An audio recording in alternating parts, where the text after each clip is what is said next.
welcome. So let's have a quick sneaky peek at my Jaguar collection. Jaguar machine that I have a lot of affection for. There's that very sort of Amiga feel to many of the titles, which certainly appeals to me. And then there's some other exclusives as well. Obviously a machine that didn't do as well as Atari had hoped. But let's have a look at what we've got. So amongst some of the random CDI games and some of my Blu-rays, I have some loose cards. So I have Tempest, is that Jeff Minter, and Cybermorph, the pack-in game.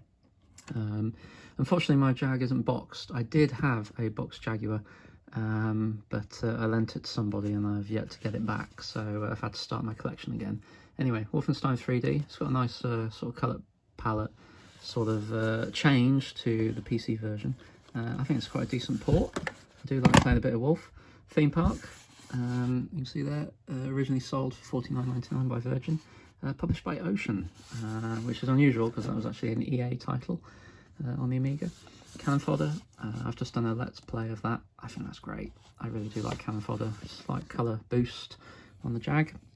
Kasumi Ninja, unfortunately I don't have the headband.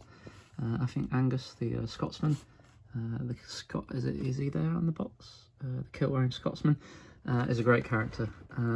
It's not considered a great fighter, but I think it's a lot of fun. What have we got here? Brutal Sports Football, I love this on the Amiga. Is this a Telegames conversion? Yes it is. So I think it came out later in the Jag's life cycle. I think that's good fun, sort of a brawler. Playing was it American football. Syndicate, again another EA title published by Ocean. Oh, look at the little you know, reflective hologram sticker. Gosh, I think of that more as an 80s thing, but there it is. It looks lovely. It's a little bit slow and clunky on the Jag, I'll be honest, but it's got a zoom feature which is unique. Doom, for some reason I got this in a protective case, probably how I bought it. No music, can be networked, but a decent conversion. Sorry, I've sort of double stacked these in my shelf. Checkered Flag, a wannabe Virtua Racer, not too great. I love Sensible Soccer. Great game, the International Edition.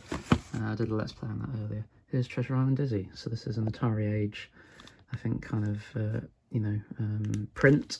I think I got it last year, just before the pandemic kicked off. The thing is now, I'm in a bit of a pickle. It's sealed. I've not actually opened it and played it, and now it's a year old. I'm in a kind of quandary now. I do like Dizzy from my Amiga days, so I'm going to have to work out what to do with Dizzy. Alien vs Predator, AVP. This is what I remember seeing at Rumbelows in the early 90s when I first saw the Jag as a demonstration machine. You know, I think I read a little bit about it, the Jag, and this in Edge magazine. I mean, this is the killer title, isn't it, really? So, yeah, it's a real good one. I'm glad to have that, and that has all the inserts. Going back to that theme about Amiga games on the Jaguar, here's Dino Dudes. So I think this is called Humans on the Amiga.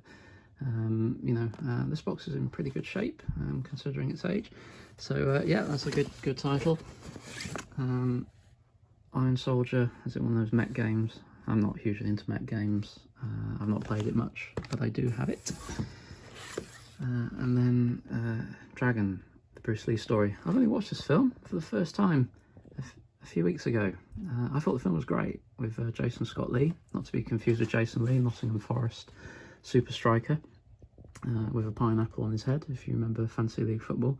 I thought the film was great. I haven't actually played the Jaguar version. I think I got this game in a bundle when I was trying to get hold of Wolfenstein. So yeah, I've yet to play this one. Yeah, there's Jason Scott Lee, I think. I thought the film was good. I missed the film in the early 90s, but finally checked it out. So yeah, I must play that in the Jag at some point. Maybe do a quick Let's Play. And then I've recently got the Gamer's Guide, which pretty much has cheats and strategies for all the titles that I've just mentioned. I must get Flashback for the Jag. I do like Flashback, and Zool and Pinball Fantasies, which isn't listed here, which I think are the other titles that I'll look to get. But yeah, that's my Jag stuff. Oh, and there's a boxed controller up there. Yeah, I like the Jag.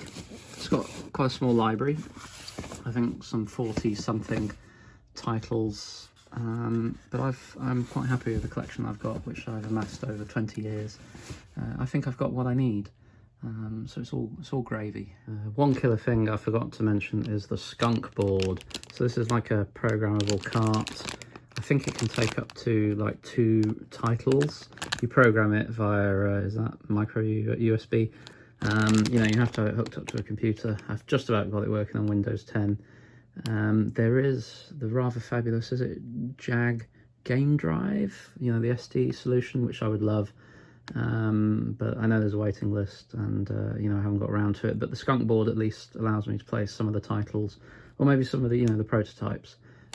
So it's a nice tiny little cartridge. Once you've worked out how to install it, you know, it does a job. And this one's got a 3D printed case as well, so it's not a naked PCB, because you don't want your bits showing all the time.